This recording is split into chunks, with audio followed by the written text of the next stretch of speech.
Assalamualaikum warahmatullahi wabarakatuh. Sebelumnya saya akan mencoba untuk membuat video yang dasarnya untuk mengenalkan cara pengoperasian unit Volvo FMX 400.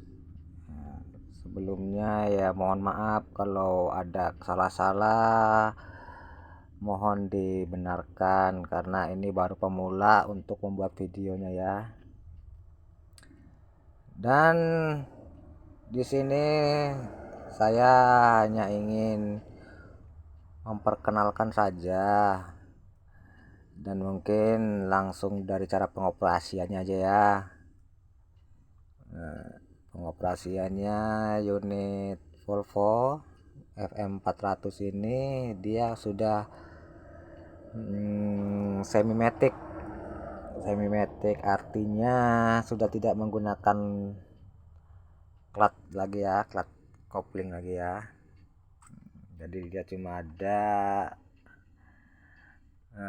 pedal gas sama pedal rem aja. Ini dalam posisi diam ya, dalam posisi diam, tidak running, artinya tidak dalam posisi engine menyala ya.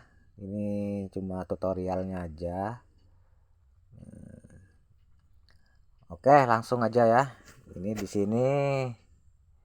Oh ya, tadi di situ udah paham ya, udah tahu kalau situ tidak ada lagi klat yang namanya klat kopling, artinya kita sudah tidak memainkan lagi si kaki kiri kita untuk menginjak-injak kopling lagi ya. Kita cuma cukup memainkan gas dan rem aja. Nah, di sini sudah ada namanya tuas persnelingnya ya. Dan di sini kita sudah tidak lagi sibuk untuk memainkannya karena sistemnya sudah di sini sudah dipermudah, diperenak ya kan. Di sini ada yang namanya R, N automatic, dan M manual.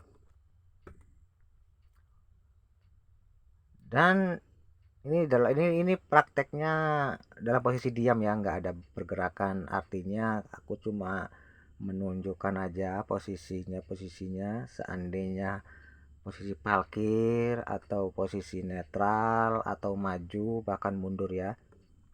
Oke lah, ini posisi kalau seperti ini posisi posisi diam, engine mati ya kan, nggak nyala, artinya ini mentok ke depan. Ini artinya posisi diam tuh harus ke depan dia.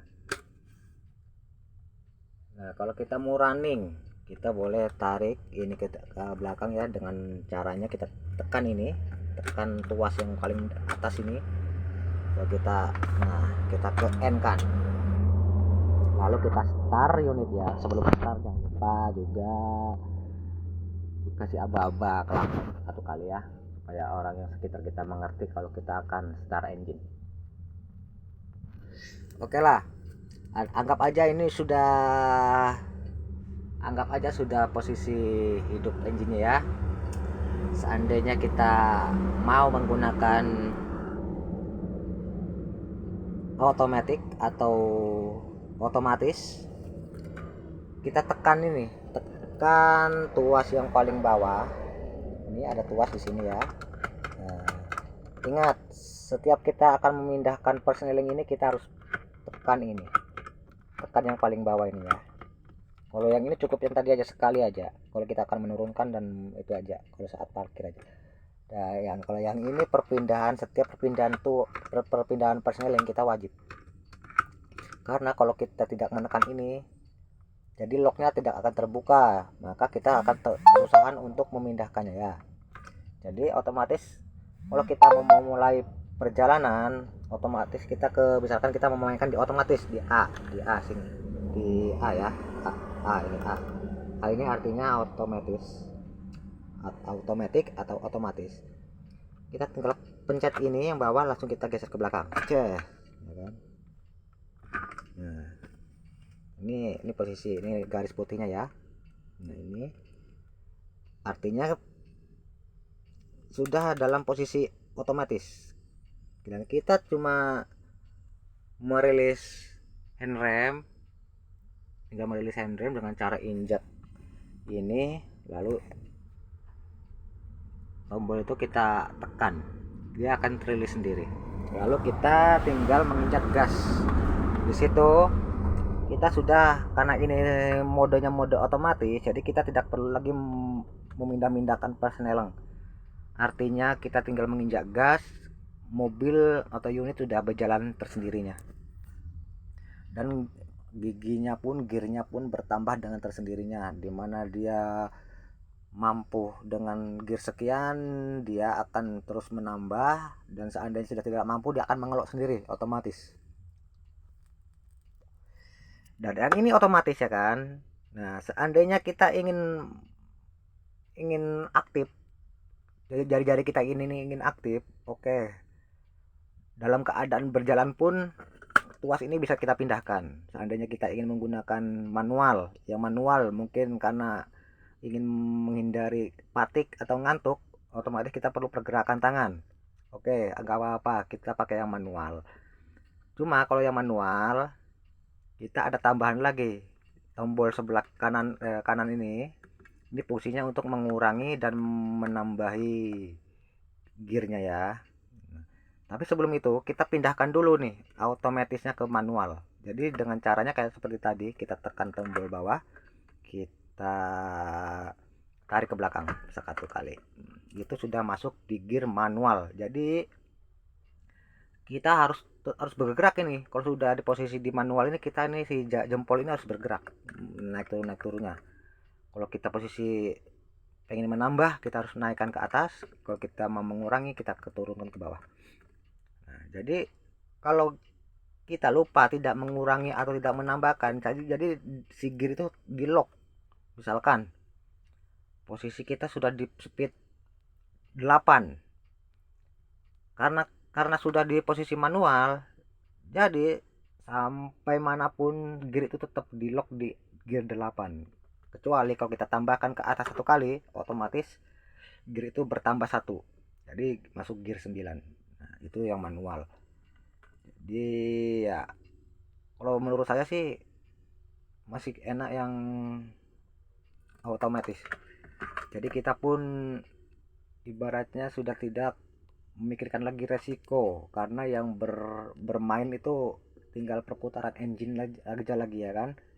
Jadi di mana RPM sudah membutuhkan perpindahan gear, di situ dia sudah mulai bekerja.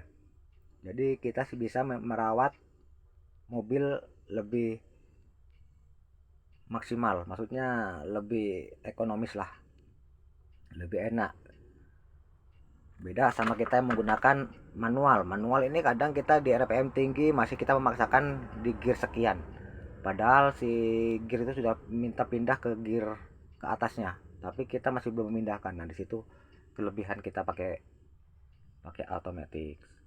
Oke lah, jadi inilah Volvo yang sekarang ini dirancang untuk mempernyaman kita, untuk mempermudah juga kita. Jadi dengan adanya sistem persneling otomatis ini, kita juga sudah dipermudahkan untuk cara mengoperasikan unit. Di situ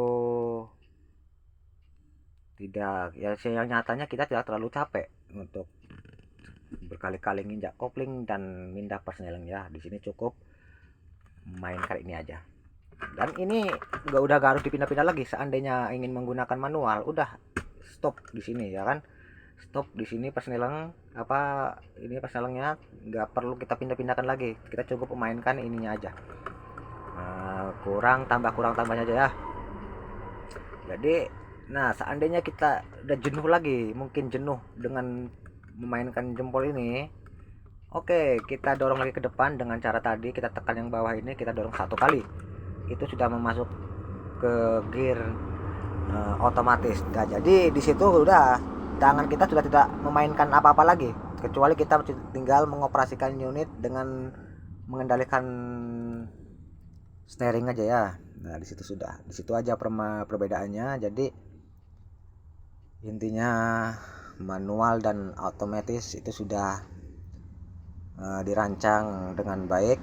Jadi ya intinya kita tetap diperenak dengan adanya unit Volvo 400 ini ya. Oke lah, cukup sekian saja. Mudah-mudahan video ini sangat berarti ya, untuk berbagi sedikit pengalaman ya, karena saya juga pemula. Mungkin terima kasih karena mungkin di luar sana masih banyak yang belum tahu tentang pengoperasian unit tipe Volvo ini ya, tipe Volvo yang 400 ini. Sedikit besarnya saya mohon maaf dan terima kasih atas dukungan video saya. Semoga sedikit besarnya pun bisa membantu semua teman-teman kami yang ingin pergi untuk bekerja di luar daerah dengan adanya unit Volvo, unit Scania yang sekarang ini otomatis kebanyakan dia memakai sistem matic. Jadi kadang ada kita yang ragu karena belum pernah mengoperasikan unit tersebut. Ya, disitulah fungsinya saya mengenalkan sedikit demi sedikit. Semoga bermanfaat. Semoga yang tadinya punya perasaan ragu, canggung, jangan pernah ragu karena semua unit sama. Intinya kita cuma perbedaannya di seri, bahkan di tipe. Di cara pengoperasian sama, kita tetap masih menggunakan steering ya kan, masih juga tetap menggunakan gas dan rem itu tetap ada. Yang di sini yang perbedaannya cuma nggak ada lagi yang namanya pedal clutch atau pedal kopling. Situ saja, dan komponen-komponen lain tetap kebanyakan masih sama ya, mungkin perbedaannya cuma di speedonya situ aja ya. Oke lah. Untuk pengoperasian Scania itu tetap sama cara pengoperasiannya, tetap dia menggunakan RPM kita tetap dipergunakan dengan baik supaya lebih ya menjaga unit. Intinya kalau kita bisa mengoperasikan unit dengan baik RPM, otomatis unit pun terjaga dengan baik, tidak jarang overrunning. Nah itu tadi persneling manual dan otomatis. Dan seandainya kita mau netral, kita dorong satu kali ke depan ya, di N artinya netral berarti posisi kita tidak ada lagi gear yang menyangkut, jadi kita posisi ini netral, loss ya, netral. Ini bisa digunakan saat kita posisi mau parkir, kita netralkan dulu untuk mengidlekan unit atau engine supaya running sebentar. Nah ya, oli-olinya tidak bekerja, nunggu oli-olinya agak turun baru kita matikan engine ya. Nah, kita kalau mau mundur kita cuma dorong satu kali juga ke depan, ke R, itu artinya mundur. Dan di tipe mundur ini ada tiga tingkat, R1, R2, R3. Nah, kita tetap menggunakan ini R1, R2, R3 nya. Kita kalau pakai R1 masih kurang laju, kita pakai tambah lagi satu kali, berarti R2 mungkin kecepatannya akan bertambah.